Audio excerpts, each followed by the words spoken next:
सूचना केवल हमारे विचार हैं, वित्तीय सलाह नहीं। निर्णय लेने से पहले खुद शोध करें। किसी भी लाभ या हानि के लिए हम उत्तरदायी नहीं हैं। आज हम देख रहे हैं विजया डायग्नोस्टिक सेंटर लिमिटेड के 2024-25 Q4 की standalone financial performance. Starting with the sales, पिछले क्वार्टर से सेल्स में 2% का इंक्रीज हुआ है, मगर कंपनी ने पिछले साल के मुकाबले 13% का सेल्स इंक्रीज रिपोर्ट किया। Expenses 2% quarter on quarter increase हो गए हैं, जो साल भर के 14% के राइज के साथ अलाइन करता है। क्वार्टरली एक्सपेंसेस के कंपैरिजन में सेल्स इंक्रीज होना दिखाता है कंपनी ने अच्छा परफॉर्म किया। हालांकि सालाना कंपनी को चैलेंजेस का सामना किया। ऑपरेटिंग प्रॉफिट, जो पिछले साल के कंपैरिजन में 12% अप हुआ है, quarter on quarter around 2.5% increase हुआ है। Operating profit margin OPM annual basis पे -0.5% से डिक्रीज हुआ है और पिछले क्वार्टर के कंपैरिजन में 0% से इंक्रीज हुआ है। एक्सेप्शनल आइटम्स को ऐड करके अदर इनकम पिछले क्वार्टर के कंपैरिजन में -7% गिर गई, बावजूद इसकी ईयरली ग्रोथ 36.5% हुई है। इंटरेस्ट एक्सपेंसेस पिछले क्वार्टर से 5% अप हुआ, लेकिन ईयर ओवर ईयर इंक्रीज 10.5% हुआ है।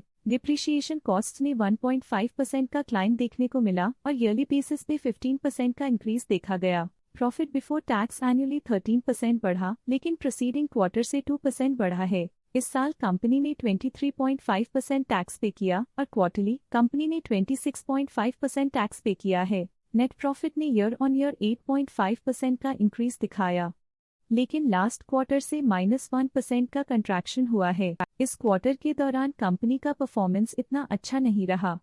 नेगेटिव नेट प्रॉफिट लॉसेस को इंडिकेट करता है। वहीं अगर एनुअल एनालिसिस की बात करें तो इस साल कंपनी का परफॉर्मेंस ठीक रहा। अर्निंग्स पर शेयर EPS में साल भर में 0% का इंक्रीज देखा गया, लेकिन क्वार्टरली में 1% की गिरावट भी नजर आई। इस क्वार्टर में कंपनी का EPS इतना अच्छा नहीं रहा। नेगेटिव प्रॉफिट कमजोर एफिशिएंसी को दिखाता है। विजया डायग्नोस्टिक सेंटर लिमिटेड के फाइनेंशियल स्नैपशॉट को रिव्यू करते हुए कुछ मुख्य ट्रेंड्स सामने आए हैं जो कंपनी की परफॉर्मेंस पे रोशनी डालते हैं। मार्च 2023 से मार्च 2025 तक विजया डायग्नोस्टिक सेंटर लिमिटेड की फाइनेंशियल जर्नी में सबसे पहले बात करते हैं सेल्स की। इस साल सेल्स में 19.5% की वृद्धि हुई है और पिछले 3 सालों में 39.5% की वृद्धि हुई है, जो एक निरंतर अपवर्ड ट्रेंड को दर्शाता है। पिछले 2 साल से सेल्स लगातार बढ़ती जा रही है, जो मार्केट एक्सपेंशन और कंज्यूमर डिमांड में वृद्धि को दर्शाता है। अब बात करते हैं एक्सपेंसेस की। इस साल एक्सपेंसेस 28% बढ़े हैं और 3 सालों में 48% का इजाफा हुआ है।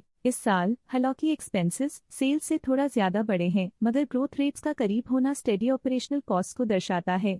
ऑपरेटिंग प्रॉफिट का सफर स्टेडीली ऊपर चढ़ रहा है, इस साल 7% की बढ़ोतरी के साथ और पिछले 3 सालों में 27% का नोटिसेबल राइज हुआ है। पिछले 2 साल से ऑपरेटिंग प्रॉफिट लगातार बढ़ रहा है, जो कॉस्ट मैनेजमेंट और ऑपरेशनल कुशलता को दर्शाता है। नेट प्रॉफिट का सफर ऊपर की ओर चल पड़ा है। इस साल 18% की चढ़ाई के साथ पिछले 3 सालों में 62% की शानदार वृद्धि हुई है। पिछले 2 साल से नेट प्रॉफिट लगातार बढ़ रहा है, जो फाइनेंशियल हेल्थ को मजबूती देते हुए इन्वेस्टर्स का ध्यान आकर्षित करता है। इस साल EPS ने ऊंचाइयों को छुआ है 17.5% की वृद्धि के साथ, जो पिछले 3 सालों में 61.5% की मजबूत वृद्धि पर आधारित है। लगातार 2 साल EPS में वृद्धि हुई है, जो प्रॉफिट ग्रोथ को मजबूती देते हुए शेयर होल्डर वैल्यू को बढ़ा रहा है। चलिए अब बात करते हैं शेयर होल्डिंग पैटर्न की। विजया डायग्नोस्टिक सेंटर लिमिटेड की शेयर होल्डिंग रिपोर्ट्स कुछ इस प्रकार की हैं, जो अननोन 2025 के तक चलता है। ये रिपोर्ट कंपनी के शेयर्स की डिटेल्ड जानकारी देता है, जिसमें promoters, promoter groups, foreign investors, public investors और सरकारी एंटिटीज शामिल हैं। प्रमोटर्स शेयर होल्डिंग 2024 के दिसंबर में 53.91% से 2025 के में 53.05% तक डिक्रीज हो गया। ये डिक्रीज दिखाता है कि इस टाइम पीरियड में कंपनी पे प्रमोटर्स का कंट्रोल कमजोर हुआ है। पब्लिक हेल्थ शेयर्स का परसेंटेज 2024 के दिसंबर में 3.92% से 2025 के में 3.87% तक डिक्रीज हो गया। इस डिक्रीज से साफ है कि इस टाइम पीरियड में कंपनी में पब्लिक का हिस्सा डिक्रीज हुआ है।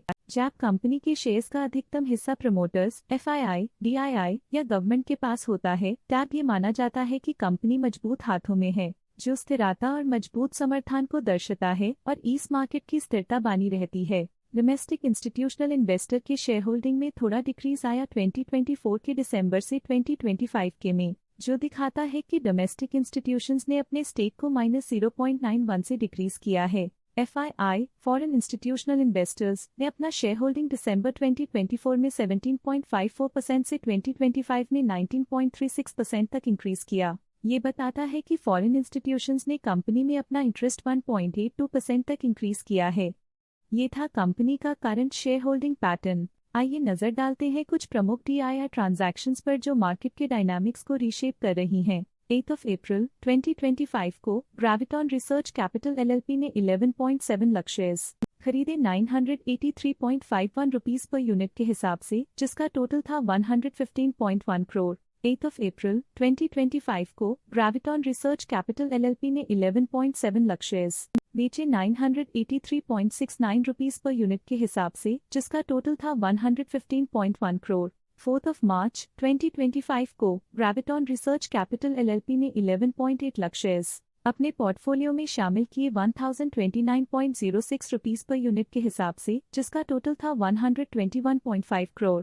4 मार्च 2025 को ग्रेविटॉन रिसर्च कैपिटल LLP ने 11.8 लाख शेयर्स पोर्टफोलियो से हटा दिए 1029.53 रुपीस पर यूनिट के हिसाब से, जिसका टोटल था 121.5 करोड़। 4 मार्च 2025 को कृति प्राइवेट लिमिटेड ने 8.1 लाख शेयर्स इन्वेस्ट किया 1019.3 रुपीस पर यूनिट के हिसाब से, जिसका टोटल था 83 करोड़। 4 मार्च 2025 को कृति प्राइवेट लिमिटेड ने 7.7 लाख शेयर्स पोर्टफोलियो से हटा दिए 1020.52 रुपीस पर यूनिट के हिसाब से, जिसका टोटल था 78.5 करोड़।